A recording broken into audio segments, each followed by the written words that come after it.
dan tantangan, ya, masalah dan tantangan timbul apabila, ya, ini adalah, ya, bila kita bicara tentang, ya, sumbangan, ya, para cendekia dalam dunia sastra, tantangan yang kita hadapi adalah satu, tantangan dan cabaran, ya, mereka hadapi adalah keterbisan dunia pemikiran dengan susastraan. Tadi saya sebut, awal tadi saya sebut, ya. Kemudian adanya dipolitisasi dunia seni, dunia sastra, dunia budaya. Ya, kita konsumen saja, kita guna pakai, ya, tetapi kita tidak pernah melihat kualitas, ya, dan kesannya kepada pemikiran. Apa yang menjadi lebih mendukacitakan adalah, ya, kita menghasilkan kerana permintaan pasar dan selera musiman. Ya. Musim ini orang nak bicara tentang, contohlah, ya, karya-karya bersifat travelog, ya, ke luar negara. Banyaklah menulis ke situ. Ya. Ini fad lah, ya, FAD. Ya. Fad itu adalah suatu musiman, ya, yang kadang-kadang, ya, menulis hanya untuk menulis lah, kerana ada permintaan pasar. Dunia wacana dan budaya dilanda gairah pengteorian pula. Ini terjadi wacana sastra kita yang dijanakan di kampus, ya, melalui zaman di mana sudah gila teori. Baca sastra, karya sastra tak baca. Teorinya dikuasai. Teori sastra, teori kritikan dikuasai. Tapi karyanya, apresiasi karya, ya, tidak kuat. Dunia sastra terpisah dari golongan cerdik pandai. Hasilnya dalam konteks masyarakat adanya bahasa dominan, contoh Inggeris. Ya. Contohnya gini, dulu rata-rata kita tak ada masalah ni. Semua cendekiawan kita, pembaca kita satu bahasa. Sekarang ada dua pula. Ada dua sfera bahasa. Ya. Yang nulis bahasa Melayu, yang golongan atas, golongan pendidikan yang sudah ada bahasa Inggeris, tidak lagi mahu membaca sastra Melayu. Ya. Tak tahulah sebab apa, ya, dikatakan, ya, tak faham lah, ya, ataupun, you know, saya dia tak kuat bahasa Melayu lah, begitu begini. Ada ini antara alasan yang diberikan. Tapi kenyataan kita dapat lihat itu kecenderungan ini, ya, cerdik pandai sudah terpisah dari dunia sastra. Jadi kita tak ada apa, ya, cerdik pandai yang baru, ya, yang datang dari latihan yang lebih utuh, ya, kukuh, masuk menyumbang kepada dunia sastra. Ini terjadi. Ya. Haruskah dunia sastra mesti ada tujuan atau satu ranah yang bebas mengungkapkan dan melantunkan? Ini dalam dunia pasca moden, ya, postmodern, ya, selalu ada keraguan gitu-gitu begini, ya, yang mengatakan, ya, perlukah sastra mengambil posisi pemihakan, atau sastra mesti ada sastra, ataupun sastra tidak ada tempelan lain kecuali hanya sastra. Ini kita selalu dengar, ya, hal-hal seperti itu. Kalau kita lihat, ya, semua penulis besar dunia, termasuk dari dalam sastra kita, mempunyai pendirian yang tegas, ya, tentang persoalan ini, ya, bahawa sastra ada tujuan. Baik. Kemudian, mengapa sastra menjadi sastrawi dalam dekad-dekad terakhir? Ini maknanya sastra dah jadi sastra sajalah. Itu maksud saya, ya. Ini agak membimbangkan, ya, kerana kalau antara kita lihat tumbuhnya penduduk yang membaca, yang menulis lebih luas, permintaan dan selera lebih tinggi, wujudnya institusi dalam masyarakat yang perlukan banyak bacaan. Jadi bagus, tetapi yang bila banyak bacaan, ya, banyak permintaan penulisan, yang terkesamping adalah karya sastra. Nah, itu agak menarik. Dulu sebelum adanya permintaan, contoh buku Melayu berkenaan dengan sains, buku Melayu berkenaan dengan dunia teknologi, kita hanya ada buku Melayu berkenaan dengan bahasa, sastra dan agama. 3 besar itu sajalah. Ya, jadi sekarang kita lihat macam-macam, ya. Jadi bertambahnya profil membaca, ya, pekerja umum, suri rumah, remaja, masing-masing dengan cita rasanya. Alhamdulillah, tak jadi masalah. Tetapi ada sisi kesan kepada perkembangan sastra itu sendiri. Tumbuhnya siri-siri drama yang berdasarkan karya sastra penulisan popular. Ini ada apa, ya, karya-karya novel, ya, dari kilang. Ya. Maaf saya gunakan bahasa ini. Ya.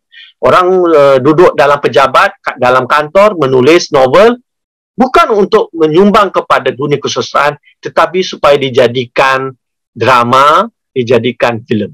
Ya, itu agak kita sudah adalah, ya, sisi-sisi ini.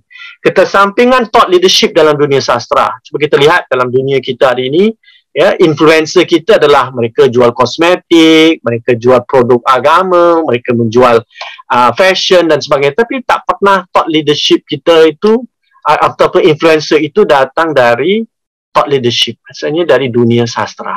Pendidikan sastra yang lemah, sangat bersifat tekstual, formalistik, juga tidak dapat tempat pada dunia akademik kerana adanya persaingan dana, scholarship untuk dunia sastra itu makin lama makin kecil sebab semua perhatian diberikan kepada sains dan teknologi. Apa yang terjadi adalah involusi sastra berkembang, terpusuk ke dalam tanpa banyak penerobosan terbaru. Jadi akhirnya kita ada orang yang menulis, hanya saya menulis di pinggiran, saya melukut di tepi-tepi. Jadi malahan ada sasaran menjadi lebih kerdil.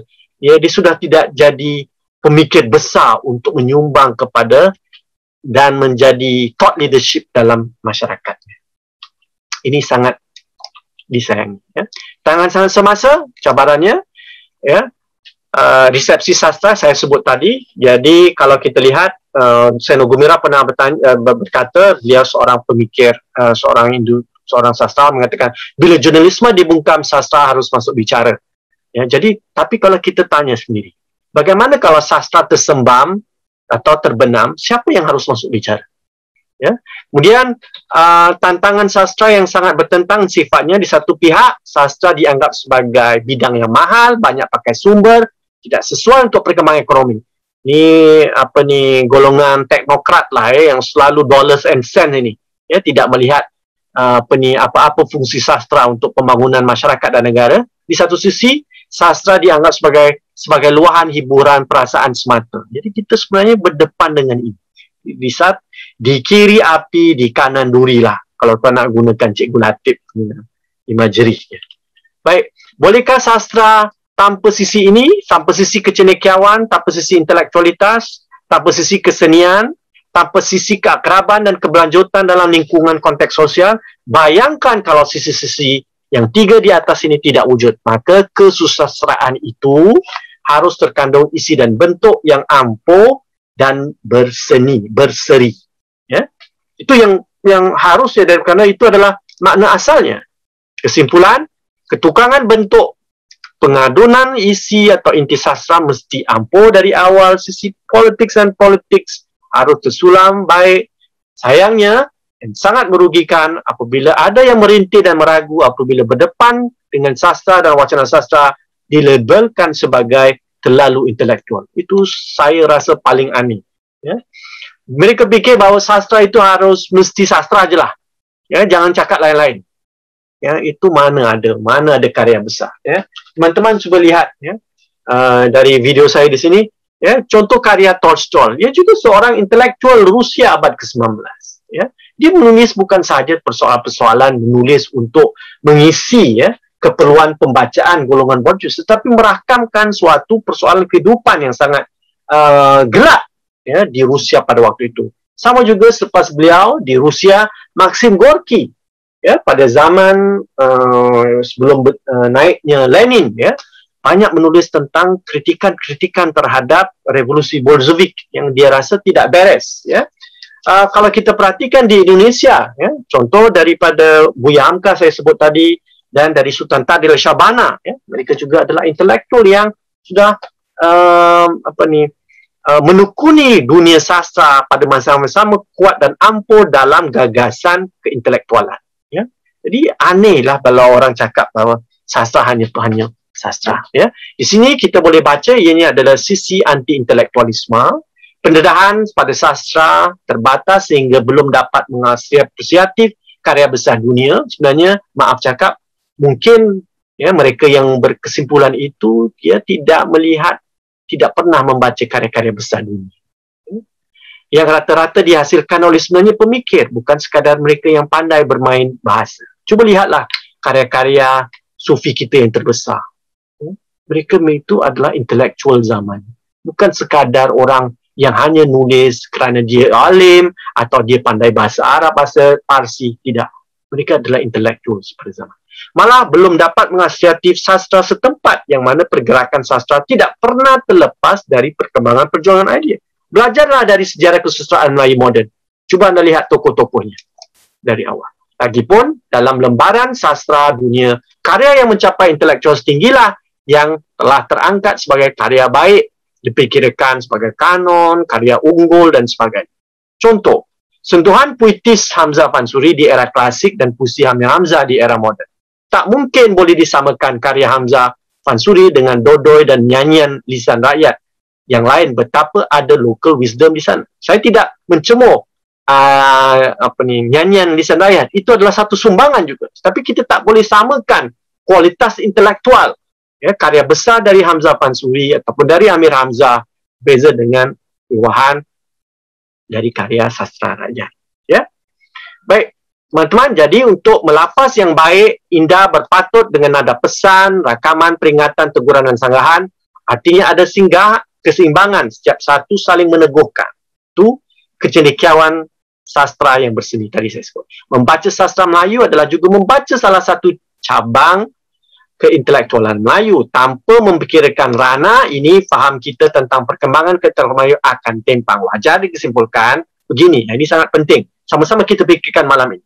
Kecendekiawan bersama kesenian akan menjadi segar, ya, apabila ada keseimbangan itu. Tapi cuba kita perhatikan dalam frasa berikut. Kecendekiawan tanpa kesenian kata akan menjadi tawar. Ini maknanya dia intelektual tapi tak kuat kesenian. Tawar. Kesenian tanpa kecendekiawanan akan menjadi hamba. Ya, dia eloquent tapi isinya tak kuat, hamba. Tapi kecendekiawan dan kesenian yang tak hadir, ini lebih tragis, kemanusiaan kita lah yang akan pudar. Ya, itu dari kesimpulan saya. Baik, ini adalah antara karya-karya moden, dari karya-karya dari penulis muda kita. Ya, kita tinggal melihat perkembangan lanjutan dari mereka, dari Singapura, Malaysia, ya, Ahmad Tahir, Arfan Hamzah, Farian Bayrun, ramai lagi lah, ya. Sanasari, ya.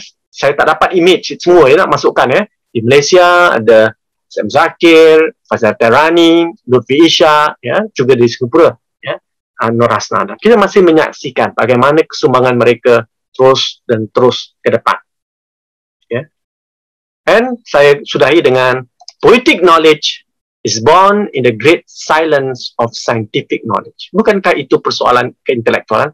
Politic knowledge is born in the great silence of scientific knowledge oleh Aimé Césaire, ya, seorang penyair dari dunia Karibia yang sangat terkenal, dan dari belahan Asia Tenggara, dari dunia Indonesia, Khairul Anwar menyebut, untuk kepentingan kesusastraan kita di masa yang akan datang, kita haruslah berani menjadi pemeriksa dan pengupas yang teliti. Tiap seniman harus menjadi perintis jalan. Ia harus berani berterang-terang dalam hidup bebas dan bukan berarti menceraikan diri dari pergaulan yang berkorban-korban, ya. Bukan menceraikan diri dari pergaulan yang berkorban-korban, ya. Vitalitas kehidupan itu harus menjadi, ya, titik temu, ya, yang memberikan daya kekuatan kepada penulis. Antara daya kekuatan itu pasti adalah kekuatan intelektualitasnya. Ya. Dengan itu saya sudahi pembincangan saya malam ini. Sekian, wabillahi taufiq wal hidayah. Assalamualaikum warahmatullahi wabarakatuh. Saudara, Dr. Azhar, boleh berikan saya full slide pasal saya tak boleh mulakan video saya. Maaf saudara. Video saya tidak boleh mulakan video saya. Jadi full, okey, boleh saya dapatkan? Okey. Jadi di sini saya ada beberapa soalan, ya. Ya, soalan daripada Dr. Nur Syahril. Ya, saya mulakan terus sajalah, ya. Kita dah masuk. Silakan, Dr. Azhar. Ya. Baik, bagaimana Dr. lihat dari Dr. Nur Syahril, Dr. lihat masa depan peranan sastra sebagai wadah kecendekiawanan dalam era yang wujud wadah-wadah lain seperti filem? Apakah kelebihan penulisan sastra berbanding filem? Di Indonesia misalnya ada penulisan sastra yang difilmkan. Ya, kita tahu bahawa filem adalah wadah yang sangat berkesan, tetapi juga wadah yang sebagai produksi mahal, ya, mahal, dan dia mempunyai kerja yang berkumpulan, ya, kerja yang memerlukan banyak tenaga. Pasti kita sambut, ya. Cuba kita perhatikan perkembangan filem Melayu, ya, pada tahun 50-an 60-an. Saya mau mengatakan ini kerana adanya keterkaitan antara filem yang bagus dengan sastra yang baik, ya. Jadi kalau kita perhatikan karya-karya yang dihasilkan tahun 60, 50-an, 60-an, ya, khasnya yang Jalan Ampas lah, ya, P. Ramlee dan teman-teman. Itu banyak novel, filem-filem berkenaan dengan kritik sosial, ya, cara pandang sejarah, mitos-mitos lama diungkapkan kembali, ya. Jadi kalau kita perhatikan dalam filem-filem itu, apabila terhasil, contohnya Hang Tuah, Hang Jebat. Hang Tuah saja punya berapa versi? 2 atau 3 versi. Hang Jebat, ya. Singapura Dilanggar Todak, macam-macam lah, ya. Cerita Lampung Karam dan sebagainya. Cuma kalau kita perhatikan, siapa yang menulis skrip-skrip itu? Mau tak mau, ia ditulis oleh mereka yang tekun dan rajin baca karya sastra. Kalau mereka tak baca karya sastra, tak mungkin filem-filem Melayu yang ratusan jumlahnya pada tahun 50-60 itu akan wujud. Ya, di sini maksud saya begini. Kalau produksi perfilman, ya, tidak mempunyai korpus idea dari, ya, atau memanfaatkan korpus sastra, ya, banyak filem yang bagus-bagus tidak boleh dilahirkan. Ya, bukan saya kata mesti ada novel baik, karya sastra baik baru boleh filem baik, tidak, ya. Artinya perkembangan dunia perfilm itu memerlukan banyak korpus, dan antara korpus yang sangat penting adalah dari korpus sastra. Jadi bayangkan teman-teman, tahun 50-an 60-an, bayangkan mereka yang dalam produksi, ya, itu contoh kita lihat, ya. Siapa sebenarnya di belakang Gurindam Jiwa? Itu kan kalau kita baca, kita tengok, namanya antara lain adalah Hamzah Hussein. Siapa Hamzah Hussein? Dia seorang penulis, anak Singapura, ya, yang mahir dengan ungkapan-ungkapan tradisional, pantun, syair, ya, beliau, ya. Jadi orang-orang yang sangat mesra dengan dunia sastra, memberi imbuhan, memberi sumbangan kepada dunia perfilman. Begitu juga dengan hari ini, antara filem Indonesia yang baik, Yokoro Aminoto, Kartini, itu mereka-mereka yang dekat dengan sastra. Bayangkan kita mau menghasilkan sesuatu yang baik dalam masyarakat, tetapi orangnya terputus dari sastra. Itulah menjadi masalah. Saya sudah lihat, ya, di beberapa tempat anak-anaknya mempunyai kemampuan, ya, buat animation. Tapi bila ditanya, ya, jadi cerita apa nak buat, ya, terpinga-pinga, kita tak tahu bagaimana buat cerita Nusantara. Tak tahu, sebab tak pernah ambil kelas sastra, tak pernah tahu tentang tradisi lisan Nusantara. Bagaimana? Ya, tak mungkin, ya, malahan saya berani menyebut mangga-mangga Jepun itu boleh melakukan cerita-cerita yang baik kalau dia tidak ada imbuhan daripada cerita-cerita folklore Jepun. Ya, ya, jadi, ya, mau tak mau, ya, anak-anak yang mempunyai kekuatan teknikal, ya, untuk menghasilkan produksi filem, cerita pendek, mau tidak mau mereka harus ada keakraban, kemesraan dengan sastra. Ya. Baik, saya berpindah, pada soal Dr. Syarif, saya akan jawab soalan anda yang lain. Ya, saya ambil ni anonymous attendee, ada tanya, tak bernama di sini, disebabkan oleh faktor perubahan paradigma dan pendidikan sastra, boleh dilihat semakin jauh jurang sastrawan dan jelata biasa. Jadi usaha-usaha sebagaimana yang sebagaimana boleh dilakukan untuk merakyat kembalikan sastra. Ya. Saya rasa antaranya adalah pendidikan sastra harus diberikan premium, ya, harus ada usaha. Ya. Sastra itu harus berdiri sendiri sebagai mata kuliah tersendiri. Ya, bukan ditempelkan dengan kelas bahasa. Kalau ada lah seperti ni keberanian intelektual, keberanian politik untuk mengatakan sastra harus mendapat tempat tersendiri, itu saya rasa boleh dilakukan. Kedua, saya rasa media massa hari ini selain akhbar bercetak harus sambung masuk untuk menampung kegiatan sastra tak cukuplah seminggu sekali kita ada cerpen puisi kita perlukan lebih banyak ruang yang kita tahu bahawa ruang artinya kos bagi penyelenggara akhbar jadi kita harus fikirkan bagaimana contohnya subsidi kepada penerbit akhbar apabila karya sastra tampil masuk kemudian apa lagi kalau kita lihat kita perlukan perantara mediator sama ada kritik ataupun aktivis sastra untuk tampil merakyatkan memasyarakatkan sastra contohlah antara usaha yang telah diusahakan lewat ini adalah berkenaan dengan persoalan dari Majlis Bahasa Melayu Singapura menampilkan program sahabat sastra sebagai contoh di mana anak-anak muda mahu diperkenalkan, diakrabkan dengan dunia kesusastraan sekurang-kurangnya setidaknya setempat kemudian banyak lagi yang boleh kita lakukan sebenarnya wacana berterusan seperti hari ini saya rasa mau tak mau setidak-tidaknya sebulan sekali lah berdenyut sorotan buku, pembicaraan karya tokoh sastra sekadar hanya mengatakan pendidikan sekolah harus melakukan tak cukup, kita harus lebih mengusahakan itu. Baik, kemudian saya ada daripada Noziati Rosman.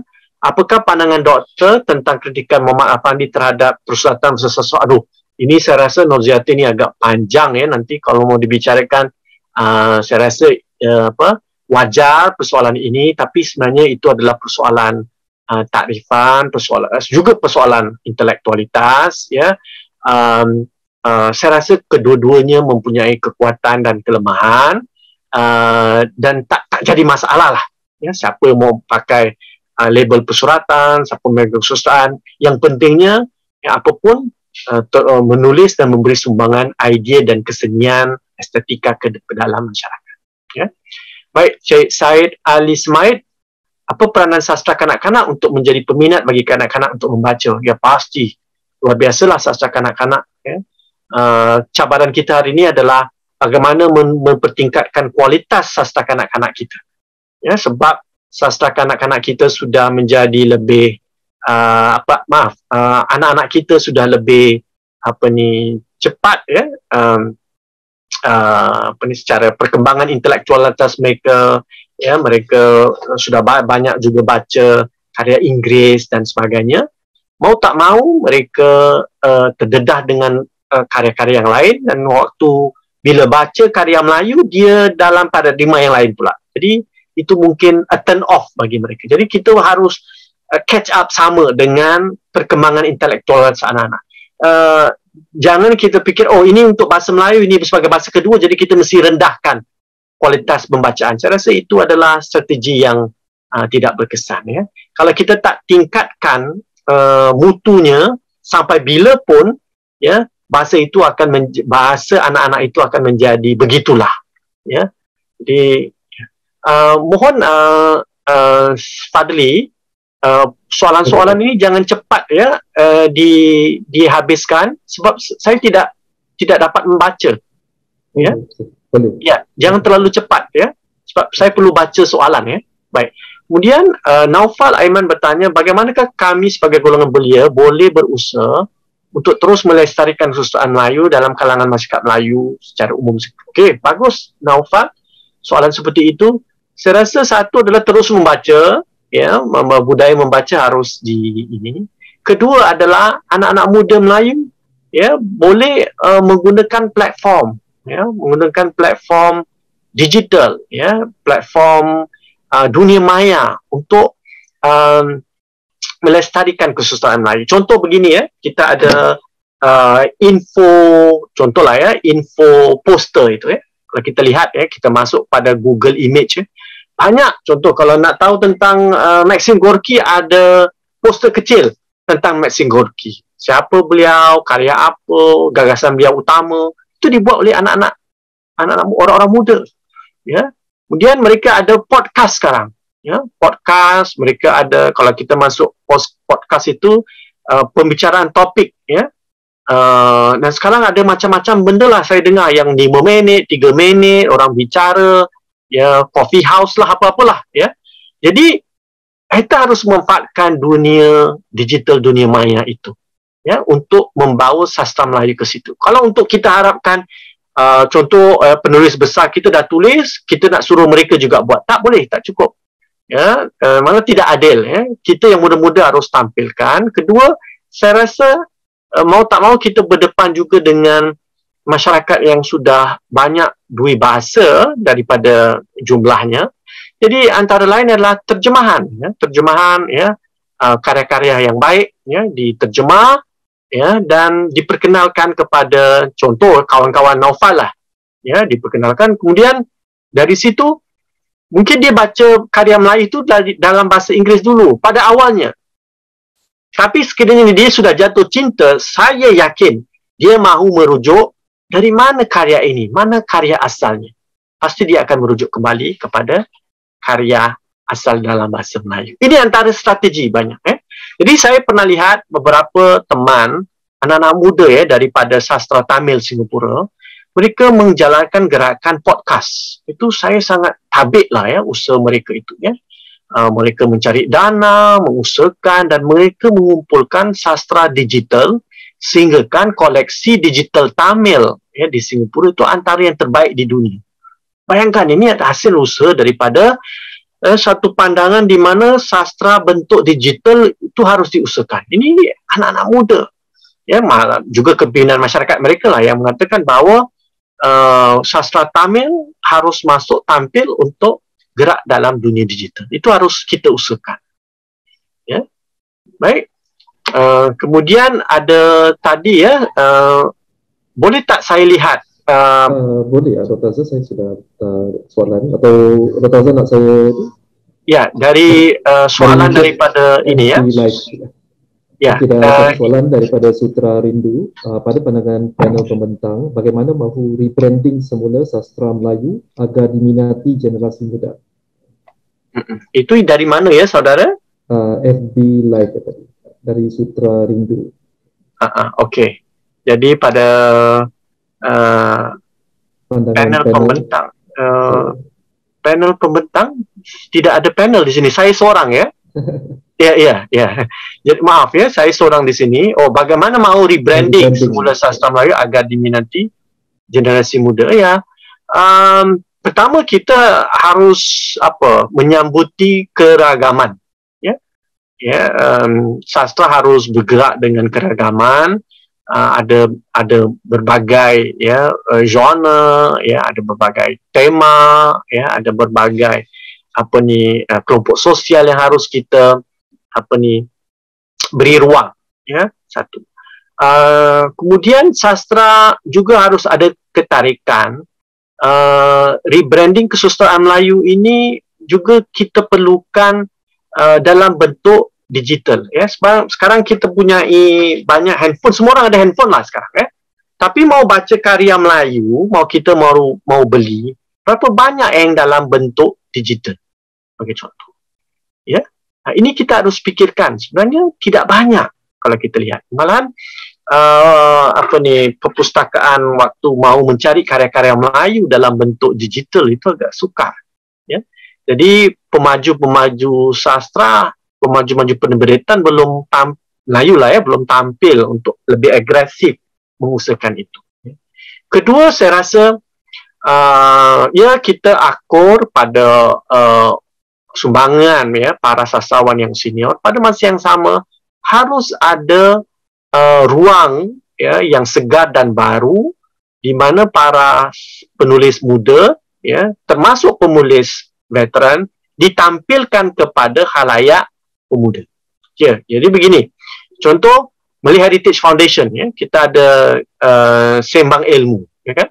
Dari masa ke semasa. Jadi sembang ilmu itu adalah tempat di mana anak muda bicara tentang hal kemasyarakatan. Antara yang boleh dibicarakan itu adalah topik-topik kesusastraan. Jadi kita benarkan anak-anak muda untuk tampil bicara sastra. Jadi bukan saya sajalah dah tua ni yang bicara sastra, anak-anak muda. Jadi kita berikan galakan.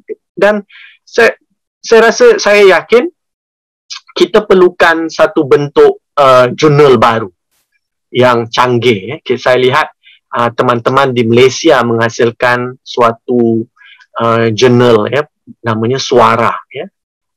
Suara itu kalau kita tengok, kita rasa memang nak pegang, nak beli, nak baca. Dia ada sisi ketarikan di situ. Untuk anak-anak muda, kalau kita, kalau contohlah ada banyak buku Melayu, kerana tak berselera kita tengok kulit bukunya. Jadi anak-anak muda dengan estetikanya yang sudah berubah, dia tak mungkin mau pilih buku-buku yang macam itu. Kulit buku mesti tampil, wadahnya mesti baru. Saya rasa kreativitas itu harus ada pada sisi produksi sastra. Baik, saya berlompat ke soalan apa? Mungkin Muhammad Andi, Muhammad Andi. Kita sebenarnya dalam keadaan yang cukup penting untuk mengedepankan karya yang mantap untuk membawa persoalan kontemporari yang kritis bagi anak-anak di sekolah. Pada pandangan doktor, bagaimanakah kita dapat memecahkan tembok-tembok kegedilan dan dalam memandang sastra seperti takut kepada perkara terlalu berat, belajar sastra terlalu teknis dan lain-lain. Saya rasa itu adalah cabaran di banyak tempat. Idenya adalah sebab titik tolak belajar sastra itu harus diukur dengan peperiksaan. Ini mau tak mau, ini adalah satu realitas yang sebenarnya banyak dipikirkan oleh para pemikir pendidikan, contoh Paulo Freire dan teman-teman. Adakah semua yang kita belajar harus diukur dengan peperiksaan? Boleh tak dilakukan dalam bentuk projek sebagai contoh? Jadi bukan lagi peperiksaan. Kalau peperiksaan artinya mesti ada jawapan yang standard. Guru dilatih untuk melatih anak-anak supaya ada jawapan yang betul dan benar, dan itu saja. Jadi itu sendiri sudah membatasi potensi sastra untuk menimbulkan pelbagai interpretasi. Bagaimana pula kalau kita membenarkan pembacaan sastra pada pendidikan sastra di sekolah dalam bentuk projek? Contoh. Memungkinkan itu. Jadi ini kan perlukan kreativitas dalam bentuk pengolahan kurikulum dan pengolahan penilaian assessment. Hal-hal tentang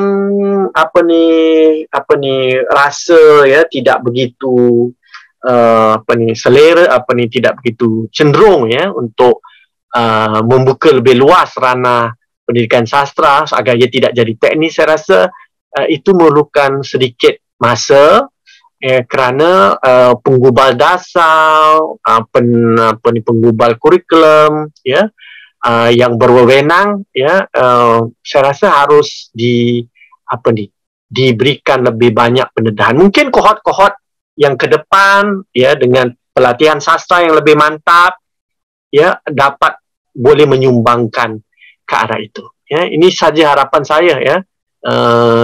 Saya rasa ini guru Cikgu Handi ni, saya rasa. Baik, yang terakhir, peranan Majlis Bahasa Singapura untuk memajukan pembacaan karya sastra antara masyarakat selain bulan bahasa. Barusan kita melancarkan Sahabat Sastra. Kita sudah ada, saya bukan bicara sebagai bagi pihak Majlis Bahasa Singapura, tapi sebagai seorang yang berkecimpung dalam Majlis Bahasa Melayu, saya juga mengepalai kelompok persuratan. Mau saya bicarakan bahawa program Sahabat Sastra baru dilancarkan. Itu antara strategi awal kami, dan selain itu kita juga ke depan mahu mengadakan program yang lebih tuntas lepas persuratan, contoh anugerah persuratan, supaya ada bengkel-bengkel, supaya ada pendedahan karya-karya yang sudah menang, ya. Sebagai contoh, ini adalah antara lain yang mahu diusahakan oleh Majlis Bahasa supaya pemasyarakatan sastra itu lebih tampil, ya. Jadi bukan saja Bulan Bahasa mendapat premium, tetapi Pekan Sastra, mana tahu satu hari, ya, Pekan Minggu Sastra boleh kita usahakan, ya. InsyaAllah sekiranya ada sambutan dan sokongan daripada masyarakat lebih besar, ya, saya rasa itu boleh dilaksanakan, ya. Mungkin saya ambil satu jawapan terakhir, saudara. Ada lagi 1-2 soalan, Pak Fazal. Ya, jadi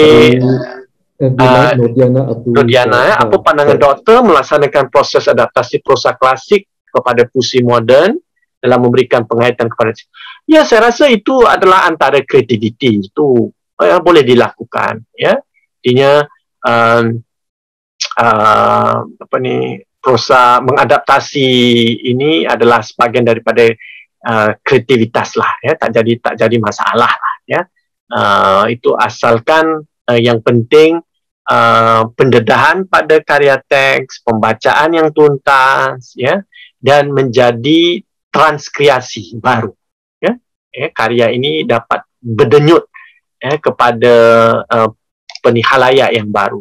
Daripada Muhammad, bagaimana dapat kita gunakan sastra untuk meluaskan aktivisme sosial dalam masyarakat. Wah, ini dan satu lagi kuliah lain lagi, ya. Sastra untuk meluaskan aktivisme sosial. Saya rasa mau tidak mau semua karya besar dari dana kesusastraan Melayu menggerakkan pemikiran sosial, ya. Menggerakkan pemberdayaan, menggerakkan supaya sesuatu yang lebih baik dilakukan. Nah, pastilah, ya, ada keluh rintih, ya, ada yang bentuk pesimis, ya. Tak semua karya tu boleh dikatakan baik, ya, dari sudut pengukurannya, ya. Namun saya rasa persoalan dengan aktivisme sosial ini begini, kalau kita gerakkan aktivisme sosial, kita perlukan bahan. Antara bahan untuk menggerakkan itu adalah karya bacaan.